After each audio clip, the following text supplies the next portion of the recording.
Okay. Gunilchish for sharing, David, and Gunilchish to Kayastan. Kayastan is Wushkitan. She is an eagle shark lady, Akquan. She comes from the Hoots Hit house and is a child of the Kiksadi. And so we're just honored that she was able to join us this morning.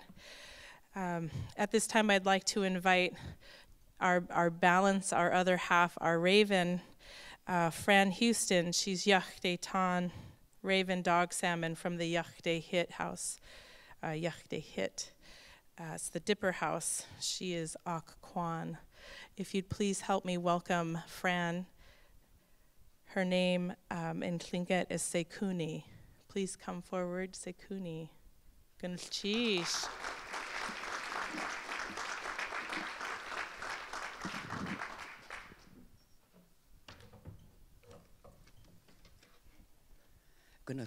Gunchish. I just like to say that every time I come here, it's always so nice to be here. It is very, very awesome with everyone that is here, with the professors, and I had everything planned again. It just kind of, but anyway, it's always a pleasure to come here. It's I am proud to say it's like a home away from home because of the way the staff, everyone, works together. You see the love. You see the caring. And what more can anybody ask for? It's an awesome place to be. So it's always a pleasure to stand here before you to give you a welcome, an Akquan welcome. 2 years ago, my mother, Rosa Miller, she's our tribal leader. She has stepped down and she has given me the, I guess you'd say, the power to speak on behalf of the Akquans. It's a lot of work. I think I'm starting to fit into her moccasins now. She knew I was ready. She's 92 years old, but she's still, or she won't say except matriarch, but she is the tribal leader. And I told her, I said, well, you have many titles. You're the tribal leader, grandmother, great-grandmother, great-great-grandmother,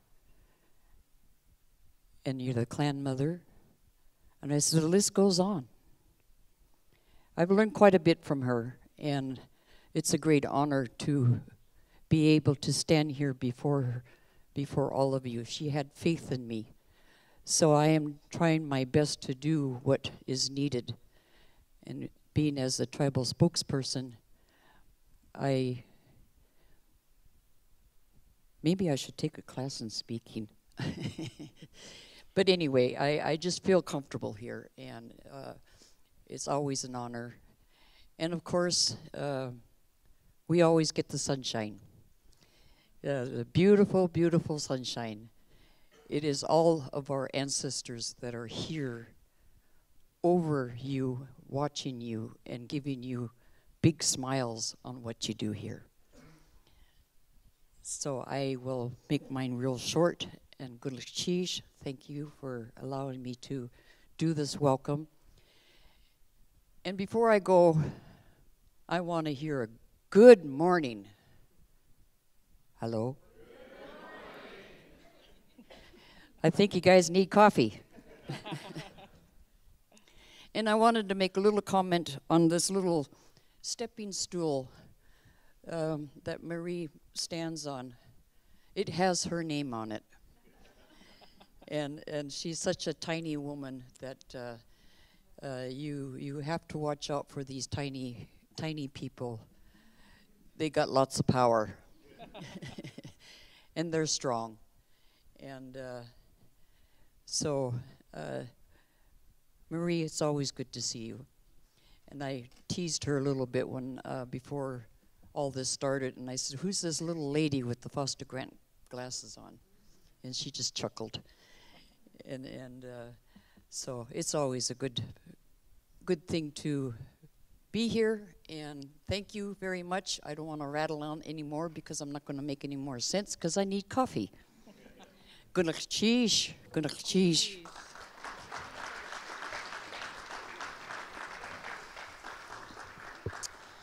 cheese to our Aquan. At this time, I'd like to invite our student MC back up to the microphone. Can people hear me? I feel like it, yeah, it's good? Okay. Gunach cheese.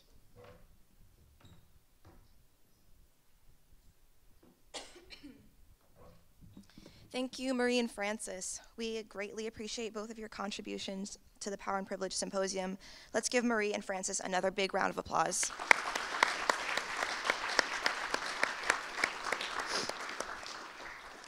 As I mentioned earlier, this is the third annual Power and Privilege Symposium on the UAS Juneau campus.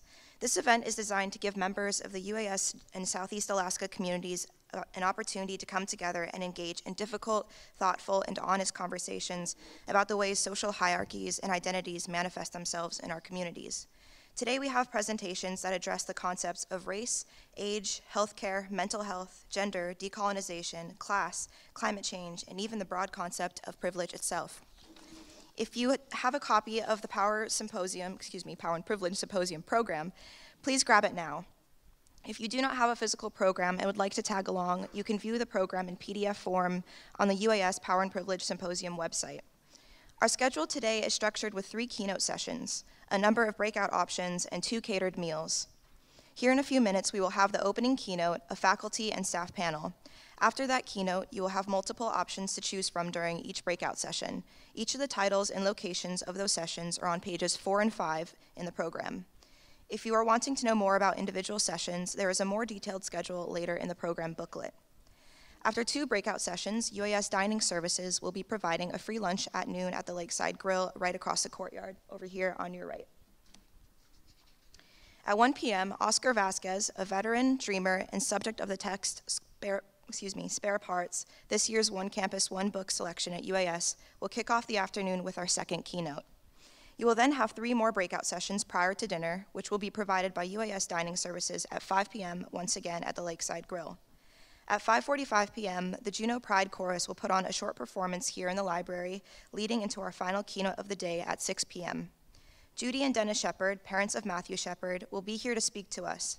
This is the 50th state for the Shepards to visit, and they will be here to speak to us just shortly after the 20th anniversary of Matthew's death in 1998, as well as just days after being laid to rest at the Washington National Cathedral. Our first keynote of the day is a faculty and staff panel moderated by Lori Klein, the UAS Title IX coordinator. In this keynote address, panelists will share experiences with you that highlight the ways that power and privilege can be used to empower communities, make change, and overcome obstacles. Please join me in welcoming Lori Klein, Title IX coordinator, to the podium.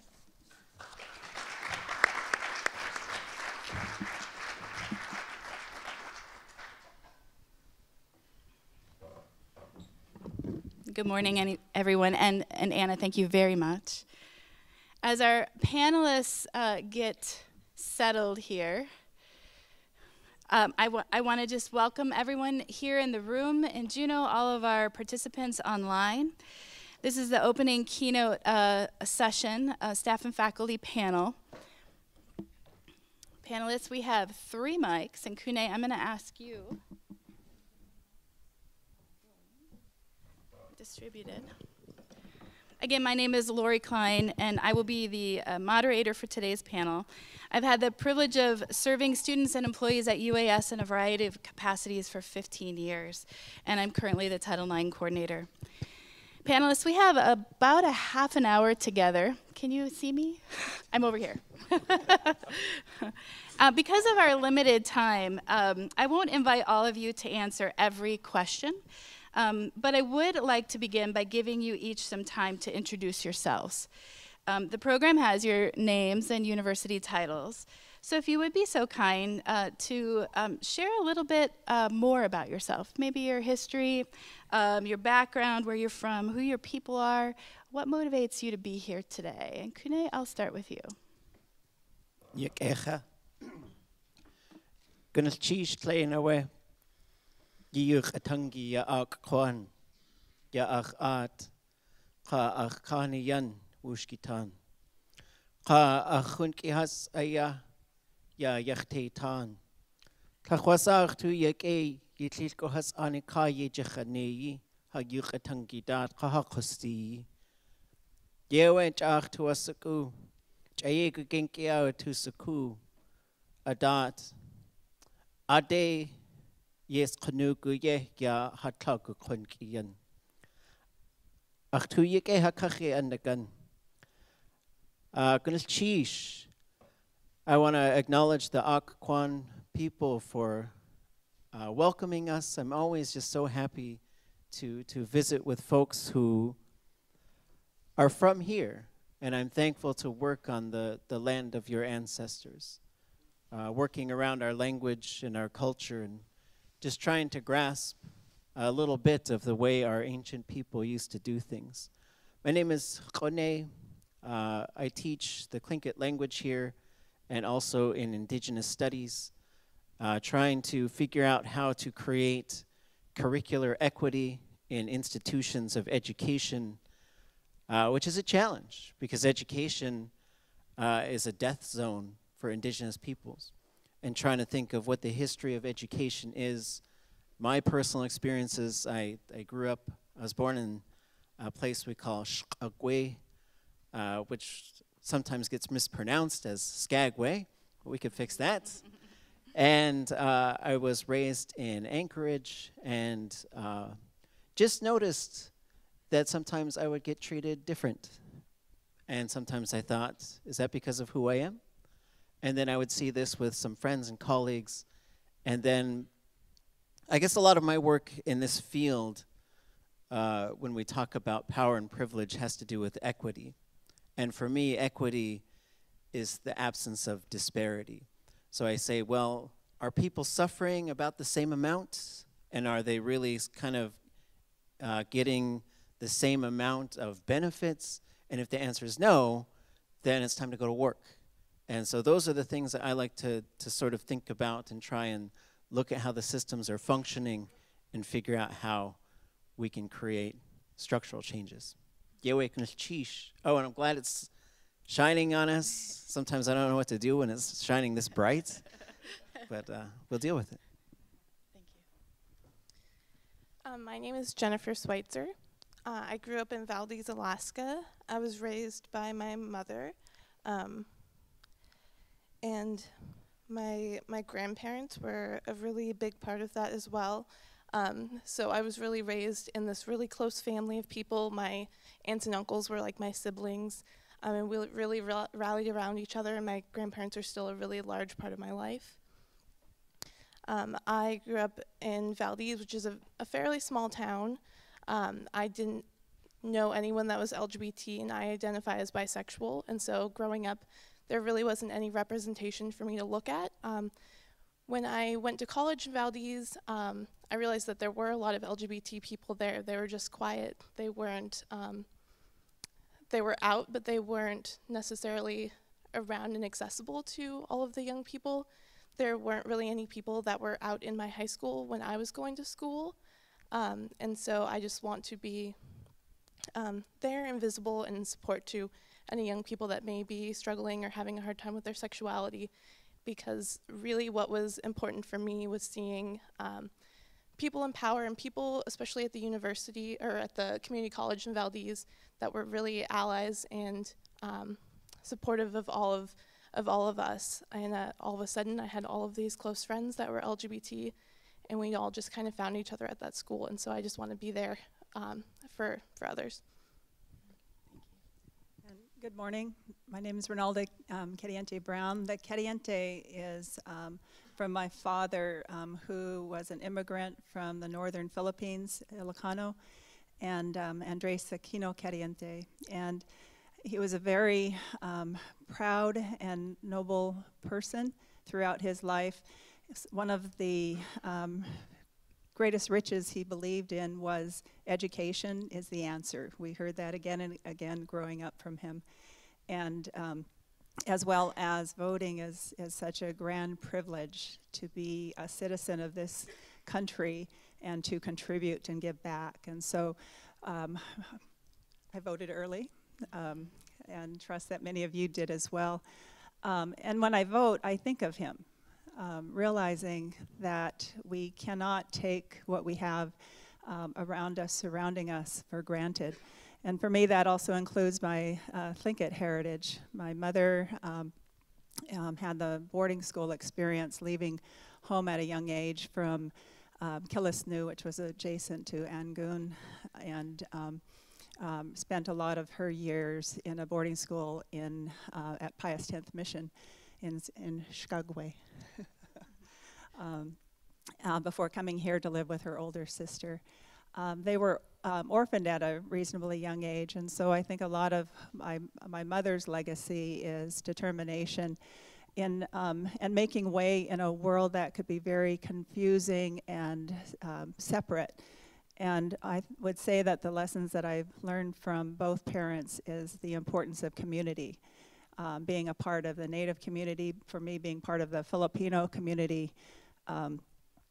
Juneau is home. I've come from a very large family, and in birth order has been sort of middle, bottom, and that shaped me as well because I had the opportunity to learn from older siblings by observation and by doing, and realizing that systems are complex and difficult to navigate and not always embracing. I've witnessed great changes in Juneau over time, from it being a very tiny, somewhat closed, rigid community to being going through growing pains and striving to be better and to grow and to see the great influx of more people from other places to choose to call this home.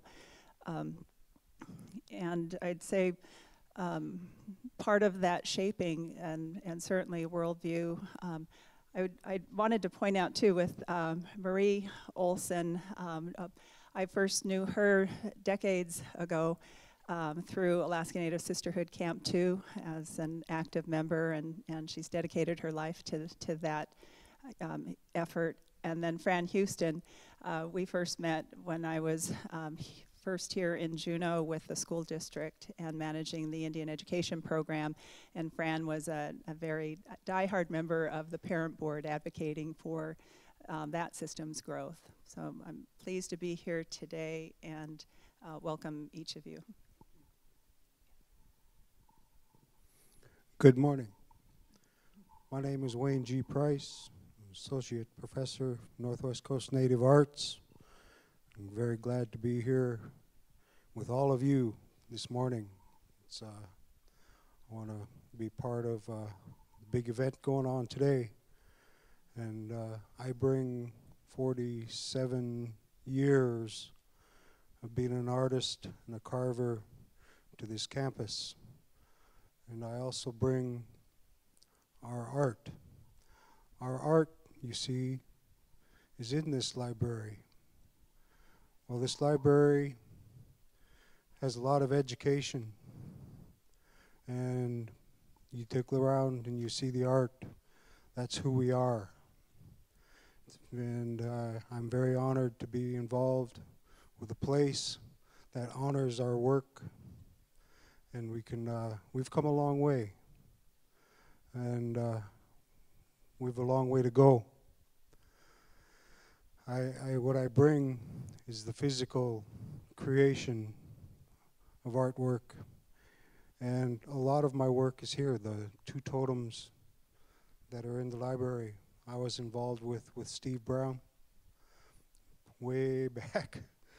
And I have 2 totems at the entrance of the Science Center that I did a few years back. And we're involved with creation of paddles and a design class in my shop now. And what we have is a story. And our story is not a good one. But we're here to make it better. And that's why I'm here. Because I heard the right words from the right people, that they were listening to work together to make it better. And that's why I'm here. And a long time ago, for 10,000 years, our ancestor and our atu and our art went side by side like that through time, through a long time, thousands of years. Side by side, they went through time, and that was our history. We didn't have books. We had our totems. Those were our books. So at the time of the sailing ships, a big division was made. The art went one way, people were led another way, and for 200 years, that split has been very effective on almost extinction. And now we're working together. We're bringing that artwork back. We're bringing it to our tables. We're making it a reality. And we're learning what it means and what it does. It's not just a mask. It's our art. It's our tattoo. And so we're learning the true meaning, and we're learning all of this together.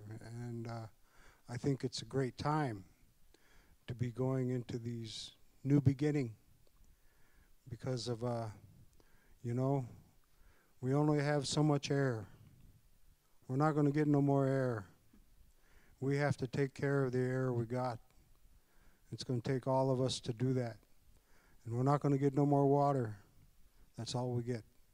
We have to learn how to take care of our water.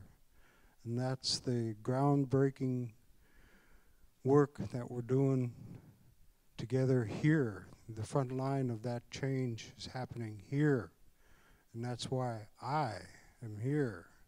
So I'm very honored to be here. Very honored to be sitting by this guy right here. And I'll let him do a little bit of talking now. And I'll be here all day to spread the word about the actual physical creation of artwork. And the work that I do includes a lot of healthy mind, healthy body, and connection to the art. And it works. It's very effective. And we're going to make it work here. Gonna cheese.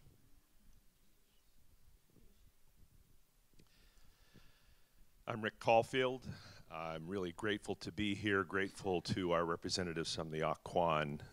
Thank you for welcoming us to your land, and really thanks to all of you, especially our students, but also to our community members who are here. We hope that you'll take full advantage of the opportunities today.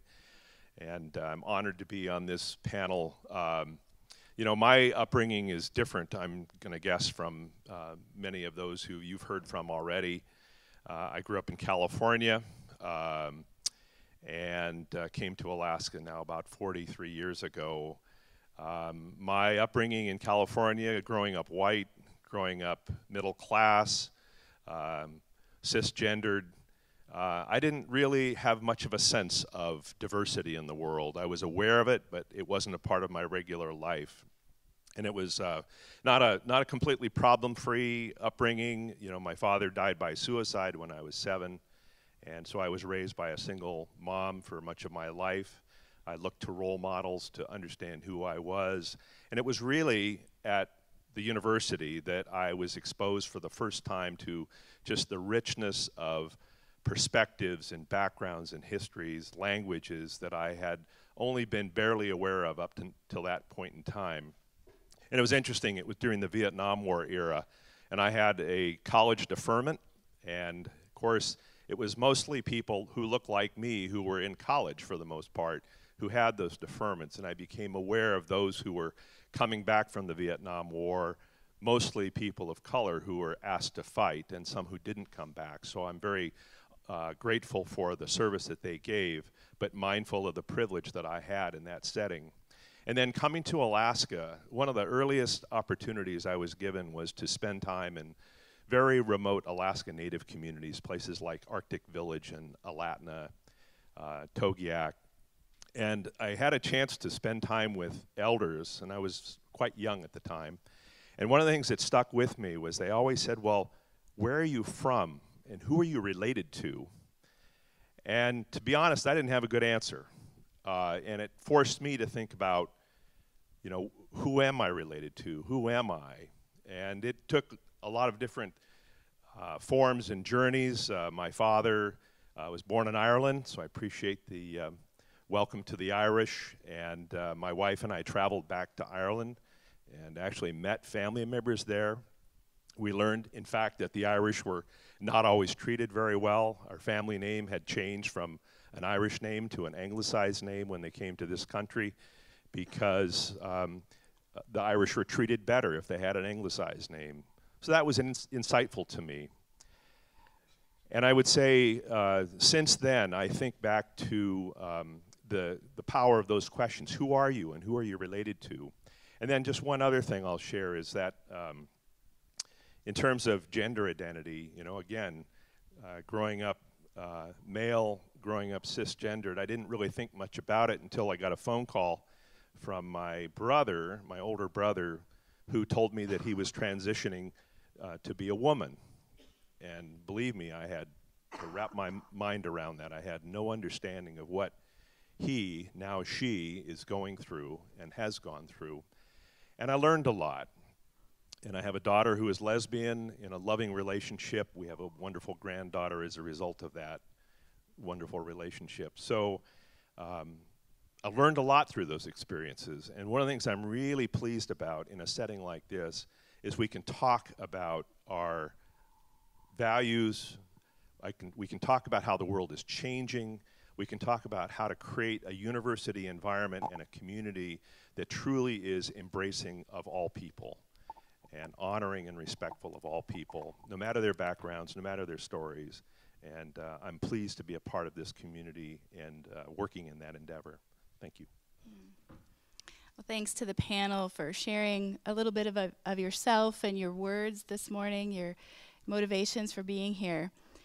Wayne, if you would be so kind to answer this first question, how has your adult life been shaped by concepts of power and privilege? Okay. I'm a carver, and I was able to start at a very early age.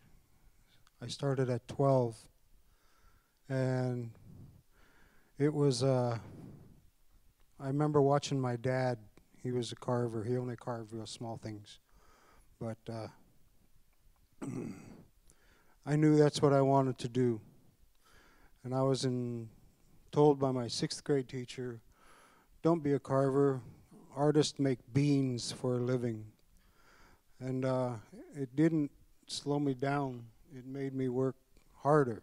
And I ran away at 14 from a very bad situation in my home. And I pursued being an artist, and I stumbled, fell, got up, stumbled, fell, mostly involving a lot of addictions. And that went that way all the way until I turned 45. I was granted a vision in a sweat lodge, which led to my own personal recovery and led to the creation of a lot of healing totems and healing dugouts, and the totem and the dugout that's by this library are both designated as healing totems. The totem is an healing totem for domestic violence and sexual assault of women and children, which Alaska is #1 in all 50 states. So it's when I was in the sweat lodge, I said, what could I do? I'm just a carver. And that was when the vision came to create the healing totems and the healing dugouts. And for the last 15 years, I have spent every recovered moment on that quest. And when we heard no, and we heard no, and we heard no for the first 6 years, and I got to a point where I told my wife, because we had a lot of bills, and I said, well, I can go do some gallery work, I can do some other kind of work, and it was her that said, no, we got to keep going on this. And then there was a breakthrough, and it's evolved into the work I'm doing to this very moment, talking with all of you. And it takes a lot of hard work. It takes a lot of hard work, but it's the one thing about the artwork, it has never lied to me. It's never let me down. As the creator that keeps me sober, has never lied to me. It's never let me down. It's something I can rely on and believe in, and now I can be of benefit to all of you that want to learn a little bit of something about the subject. You know, I know a couple of things. I know about recovery, and I know about wood, and that's what I bring to this campus for all of you. Cheese. Thank you. Thank you. Jennifer, same question. So I would say that the support and opportunities that have been given to me by mostly people within the university system. So I had no interest in going to college. I didn't have any family members that, any really close family members who had gone to school. My mom worked in bars and restaurants and worked multiple jobs, and I didn't have really that example of what I could do to do something different. I figured that that's kind of what I would do. I'd probably stay in the same small community. I'd work those kind of jobs. But the high school and the community college in Valdez had scholarships and partnerships, so students that were graduating from the high school were able to go on to the community college, and it didn't cost me anything out of pocket my first year. And so by meeting people that really built me up, and people of privilege and people of power that believed in me and showed me support and really rallied around, and I was able to find community. But I also see the privilege that I have, and as an LGBT person, and having family and support, and not really having to go through too many struggles that many LGBT people do. I really look at that and see that there are lots of LGBT people throughout the country that are struggling, especially LGBT people of color. It can be really difficult, and so that's something that I really take to accept my privilege and also see what I can do to help those people. And definitely something that I'm still learning. And I think that this question is really the big question that we're thinking about today, is what power and privilege do we have? How does that affect our lives? And definitely something that I'm still learning as well. Thank you, Jennifer. Kune, same question.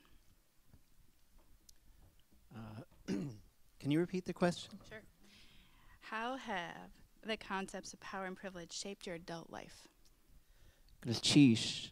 Well, I think it's made me skeptical and paranoid and maybe part-time effective. I would say I'm always looking for things that are trying to assimilate people. And so I think of what Kayastan told us this morning was, it's just a wonderful thing to be able to introduce yourself. It's a wonderful thing to be able to speak. It's a wonderful thing to be able to just sort of engage in a language that at one time was severely oppressed. I've spent time collecting stories from elders about things that they went through when they spoke their language and what adults did to children not that long ago. And sometimes it is just horrifying.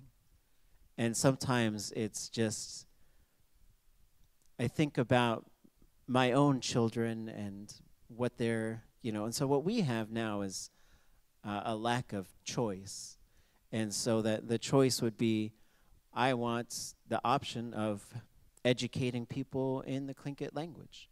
And so the ways that power and privilege shaped me as an adult is typically continuing to find ideas that say, this is what the thing is, this is what normal is, and this is what you have to be. Because one of my primary problems with assimilation culture, which is the after effects of colonialism that we call coloniality, is it's kind of built upon these principles, which is you cannot be yourself, and you can only succeed if you be me. This is the colonizer, the big voice of the colonizer.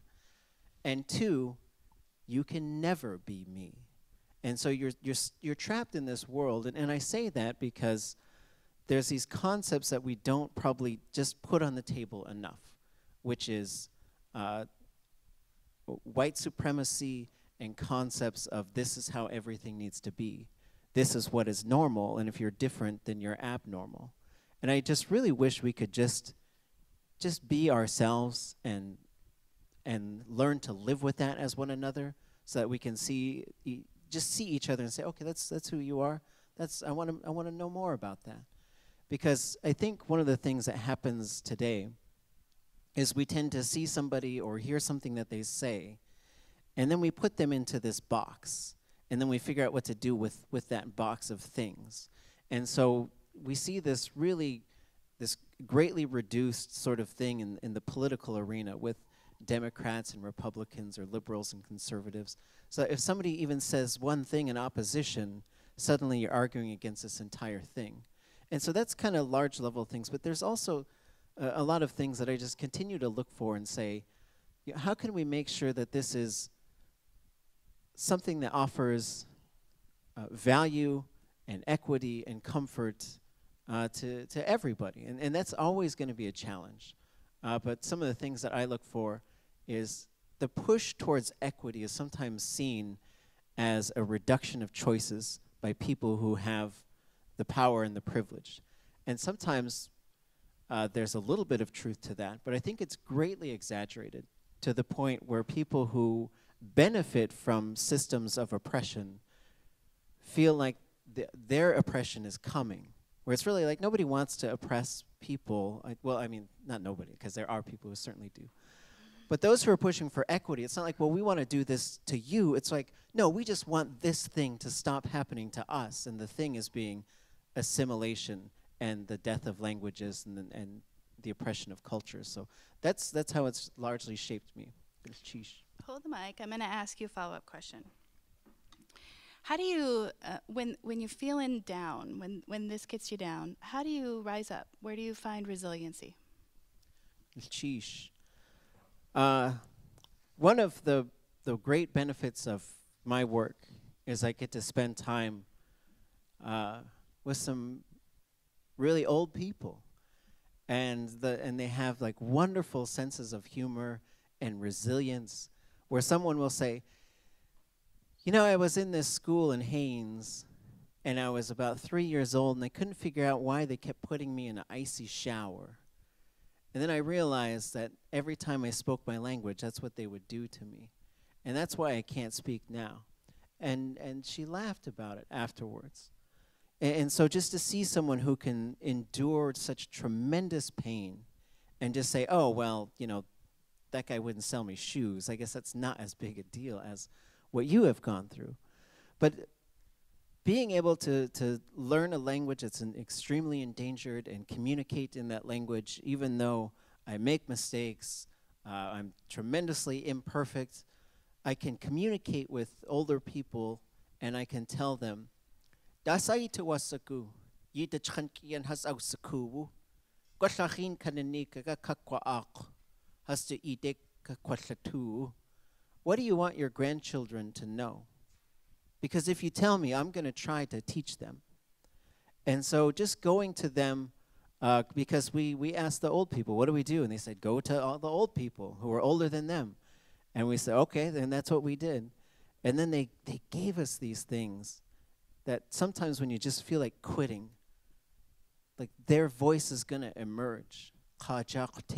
Walter Sopoloff, Nora Dowenhauer. On and on. The list goes on. And sometimes it's this wonderful thing. Like they'll say, the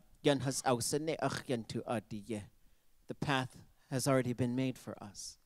And then last night I was just having a struggle, and I just happened to stumble upon this recording where they're talking about the name for a skull, and it depends on whether it has brains in it. And they're like, it's got all your brains in it. And they were just laughing so hard about it. And sometimes you're just like, oh, I just needed that, because what I tell my students, I said, you're going to learn this language. You're going to learn how to communicate it. You're going to be able to talk to these people, and you're one of a handful of people on earth that can understand them. And they're going to share things with you, and you're going to lose them.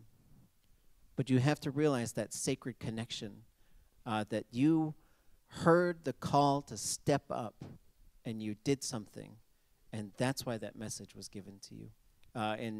In Hawaii, they call it, it's your responsibility. Yeah. Thank you. So I've been thinking of the age-old phrase, with great power comes great responsibility. Ronalda, what is your superpower, and how do you use it for good in the world? I have a lot of superpowers, so it's hard. Pick one. But I would say the one that served me well is listening. And if you think about it, we all certainly have that capacity. We may hear, but we may not listen.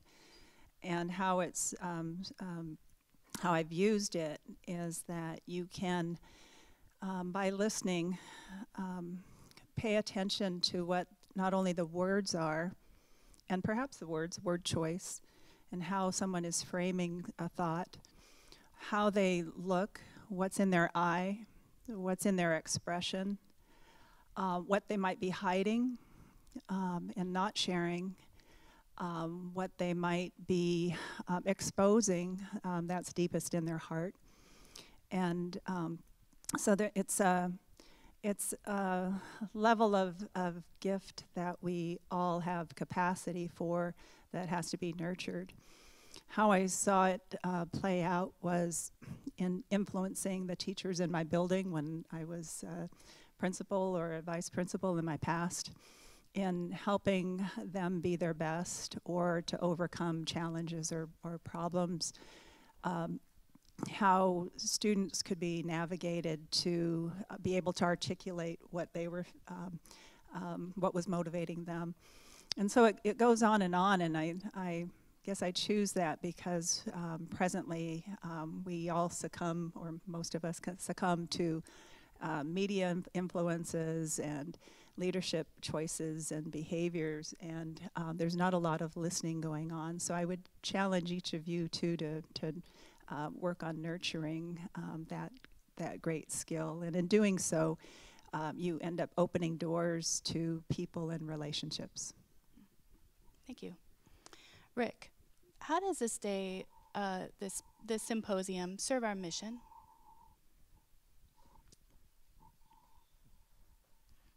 Well, our mission is, first and foremost, it's student learning. And if you think about all of us being students, we're here today to listen, as Ronalda said. And I just want to echo how important that is, and one of the lessons certainly that I've learned. There's a book, some of you may be familiar with, it's called Stop Talking. And it's all about difficult dialogues, and I really like the title of that, and it's a reminder to me to just open your ears and stop talking and truly listen to what people have to say. And so I think a session like this today gives us a chance to hear ideas, hear people's stories, and sometimes even hearing things that you can't agree with or you disagree with or you're hearing for the first time, and that's okay. We've talked about today being a day when people are voting and emotions are high. But isn't it wonderful that we're gathered together, even in that climate, to truly listen to each other? And I think the mission of the university is learning, and I hope that we're all here to learn.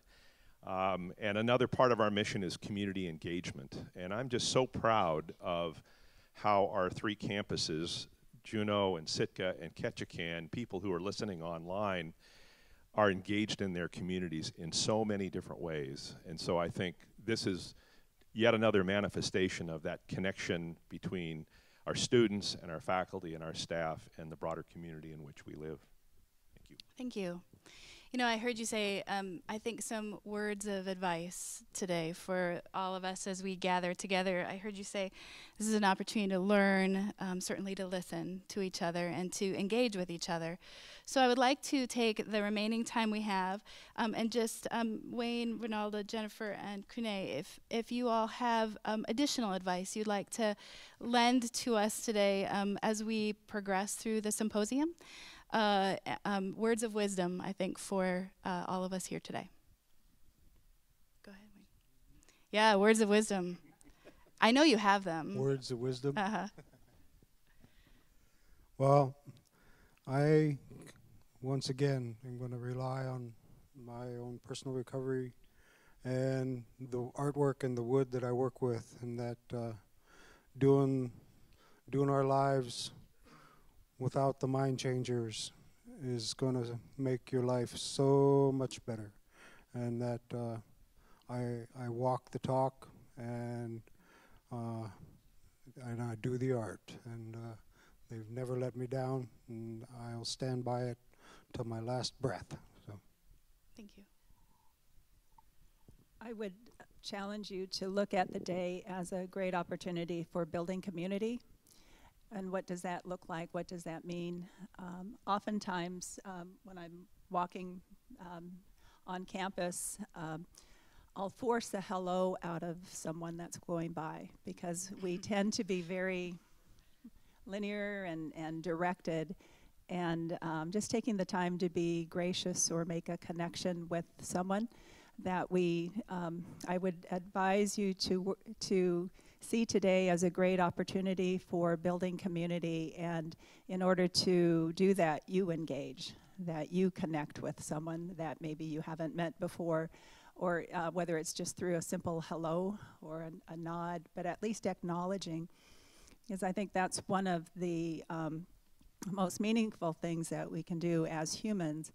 And one of the challenges that we've faced growing up as Alaska Native, for society to want us to be invisible. So challenge you to see each other and make meaningful connections today. I would say to listen to each other's stories. No one's story is going to be entirely visible to you, and no one's identity is going to be entirely visible to you, and to just listen. Sheesh. I guess I would say, if you're someone who might be benefiting from the structures of power and privilege as they are, and you feel like you need to resist the resistance, maybe take a minute to pause, or just to give it a second. And maybe some thoughts might occur, like, which side of human suffering would you like to be on? And can you remove yourself? Because I made these little cards, and it says, thank you, but this is not about you. And so sometimes we just need to have that conversation, because there's a real benefit to being the invisible one, the default, where you could say, I don't have culture, but your culture might be everywhere. And you can say, well, there's ethnic people. Well, yeah, you have an ethnicity, so everybody is ethnic. And then to those who might be enduring, just know that you are not alone. You have folks, find the faces of people who are talking today about making positive changes for equity. And just know, maybe I can grab that person if I'm having a hard time. Maybe something's happening to me and I feel like I'm being treated differently because of who I am. And let's not allow that to happen. Because sometimes you might think it's not worth it to raise the fight, but it is 100% worth it to raise the fight. And know that you don't have to suffer alone, and that you don't have to endure things that are inequitable. And so find the folks who are advocating for change and doing the work, and then also get to the grind and do that work yourself. Sheesh. would you please help me in thanking our panelists for their words and wisdom today?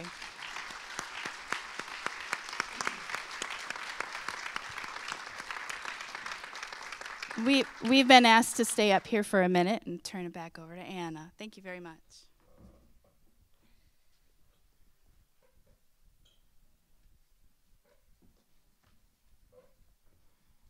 Thank you, Chancellor Caulfield, Assistant Dean Cadiente-Brown, Professor Twitchell, Professor Price, and Ms. Sweitzer for presenting today. We are so very thankful for the hard work of Lori Klein, our moderator, for preparing questions and facilitating this panel. As a small token of our appreciation, the Symposium Planning Committee would like to thank you with this award that recognizes your contribution to the 2018 Symposium. This award is created by Ravana Natural Designs, an entirely woman-owned company. Additionally, the reward itself is made from 100% post-consumer recycled glass. Let's give everyone one more round of applause.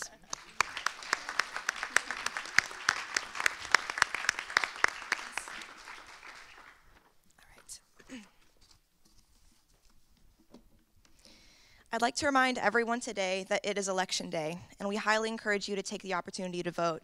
I can't stress enough how important it is, especially for us students, that our voices are heard and represented. Turnout is lower for off-year, primary, and local elections. In recent elections, about 40% of the voting eligible population votes during midterm elections, so please vote. Oftentimes, we hear that our participants want clear action steps for creating change in the world after attending the symposium, and we can think of a few actions you can take that will be more impactful than engaging in our democratic process. For those of you whose polling location is the UAS Recreation Center, there's a campus shuttle running today that departs from the Egan building bus stop regularly. You can catch the shuttle or take a short walk to the Recreation Center and vote. Just don't forget to come back and join us again when you're done. Now we'll be transitioning to our morning sessions. Please refer to your program for specific locations and descriptions.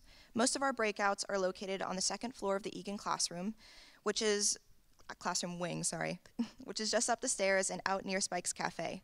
Any sessions offered in the lecture hall, Egan 112, is on the other end of the building on the first floor. You will also find signs outside of each room we are using with a list of all sessions in that space today. Please keep your hearts and minds open as you attend the sessions the presenters have prepared for you today. Don't hesitate to ask questions and participate, and most importantly, enjoy your morning. Thank you.